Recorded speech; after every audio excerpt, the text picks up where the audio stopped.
Hello guys, welcome back to my channel Vini's voice. இன்றைக்கி நம்ம சூப்பரான ரெசிபி தாங்க பார்த்துருக்கோம். இது ரொம்ப எல்லாருக்கும் ஒரு ஃபேவரட்டான ஒரு ரெசிபி தான்.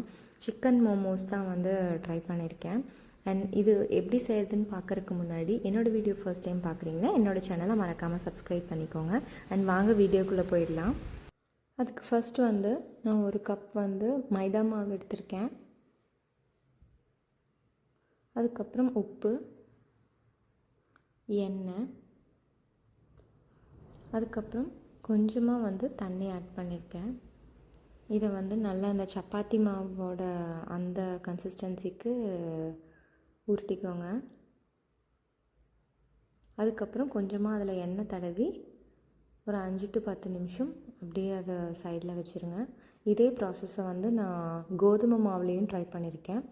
அண்ட் இதுக்கான மிக்சரை ஃபஸ்ட்டு கொஞ்சமாக ஒரு 5 to 10 பீசஸ் மாதிரி எடுத்திருக்கேன். சிக்கன் எடுத்திருக்கேன். அதை கிரைண்ட் பண்ணி வச்சுக்கோங்க, போன்லெஸ் சிக்கன். அதுக்கப்புறம் வெங்காயம், பூண்டு சின்ன சின்னதாக சாப் பண்ணியிருக்கேன். அப்புறம் உப்பு, பச்சை மிளகா, அப்புறம் இஞ்சி, அப்புறம் கொத்தமல்லி இலை, அப்புறமா சீரகம் தூள்.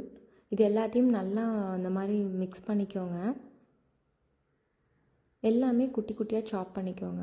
அதுக்கப்புறம் சோயா சாஸ் கொஞ்சமாக ஒரு 1/2 டீஸ்பூன் அளவு இந்த மாதிரி இருந்தால் போதும்.